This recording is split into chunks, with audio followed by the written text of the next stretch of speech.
mengalami suatu wabah pandemik global berupa virus corona. Dalam terminologi atau dalam pemahaman seorang mukmin ya, yang beriman pada Allah, maka kita harus pahami ada hal-hal tertentu yang kita bisa sikapi dengan iman. Contoh yang pertama, kita harus tahu secara akidah bahwa segala sesuatu atau takdir itu milik Allah Subhanahu wa taala. Semua ketetapan dan urusan adalah milik Allah Subhanahu wa taala. Dan Allah menghendaki virus ini, corona ini menimpa kepada siapapun dan tidak menimpa kepada siapapun, itu juga hak Allah Subhanahu wa taala.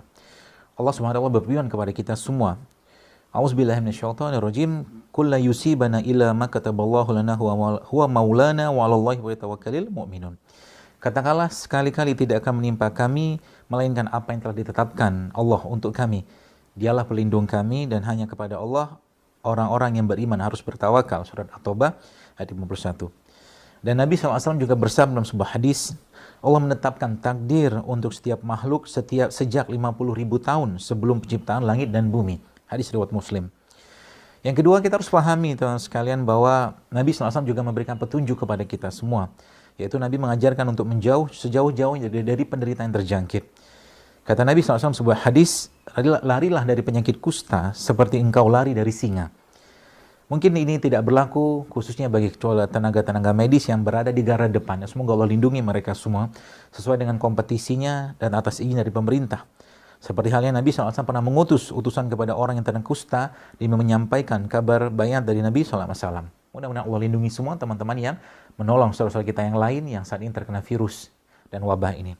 Yang ketiga, bila wabah itu telah menyebar, maka bersabarlah di tempat, jangan keluar. Dan yang dari luar jangan masuk ke dalam, yang mungkin inilah dikenal sebagai lockdown zaman sekarang. Dalam sebuah hadis riwayat Bukhari dan Muslim, Nabi SAW bersabda, apabila kalian mendengar wabah taun melanda suatu negeri, maka janganlah kalian masukinya. Apabila penyakit tersebut melanda suatu negeri sedang kalian di dalamnya, maka janganlah kalian keluar dari negeri tersebut. Itu pesan dan perintah Nabi SAW. Yang keempat, kita perlu juga ikhtiar, ya, tidak hanya bersabar, tapi kita ikhtiar juga dengan tibun nabawi, dengan pengobatan Islam, yaitu dengan habatus sauda, kurma ajwa, madu serta berkam yang memiliki dalil khusus dalam menyembuhkan penyakit.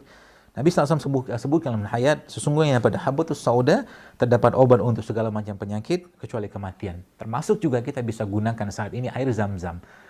Zam-Zam dalam sebuah hadis Nabi menyampaikan, Zam-Zam liman syuri bala, bahwa Zam-Zam itu sesuai dengan apa yang kita niatkan. Maka kita minta pada Allah, kita berniat dalam hati untuk Zam-Zam tadi mencegah dari berbagai macam virus, bakteri atau benda-benda atau mikroba yang berbahaya yang masuk ke badan kita.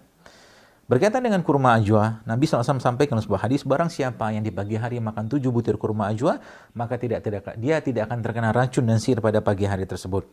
Berkaitan dengan madu, Allah Subhanahu wa taala dalam surat An-Nahl ayat 69, Nabi Allah Subhanahu wa taala sampaikan, dari perut lebah itu keluar minuman yang bermacam-macam warnanya. Di dalamnya terdapat obat yang menyembuhkan bagi manusia, sesungguhnya yang demikian itu benar-benar terdapat tanda bagi orang-orang yang memikirkannya. Dan dalam sebuah hadis lagi Nabi katakan, dari Abi Raja dari Samurah radhiyallahu anhu, Nabi SAW bersabda bahwa sesungguhnya pengobatan yang terbaik yang kalian lakukan adalah dengan cara berbekam. Itu salah satu caranya. Dan kemudian kita memperbanyak doa dan zikir pada Allah SWT dengan sebuah doa yang mungkin sekarang lagi masyhur sekali doa tersebut, yaitu Allahumma inni a'udzubika minal baras wal junun wal juzam was sayyi'il asqam. Ya Allah, aku berlindung kepadamu dari penyakit kulit, gila, lepra, dan penyakit-penyakit yang buruk atau jelek lainnya. Kemudian juga di zikir pagi petang kita membaca Allah ma'afini fi badani, Allah ma'afini fi sam'i, Allah ma'afini fi basari. Ya Allah, sehatkanlah badanku, sehatkanlah pendengaranku, sehatkanlah penglihatanku, dan tidak ada yang sesembahan yang hak selain Engkau Subhanahu wa taala. Itu salah satu caranya. Dan mudah-mudahan informasi seperti ini membuat kita makin dekat pada Allah, bahwa sesungguhnya yang terjadi saat ini juga kehendak Allah Subhanahu wa taala. Maka kembalilah pada Allah, mari kita tingkatkan iman, ketakwaan kita kepada Allah, memperbanyak lagi sedekah, memperbanyak lagi berbuat baik, memperbanyak juga zikir dan seterusnya. Banyak sekali amal ibadah yang kita bisa lakukan setiap hari. Dan mudah-mudahan dengan kebaikan atau amal ibadah tadi, Allah jauhkan negeri kita ini dari wabah ini, dan semoga Allah memberikan pesan atau hikmah yang besar dari keadaan wabah ini. Wallahu a'lam bishawab. Assalamualaikum warahmatullahi wabarakatuh.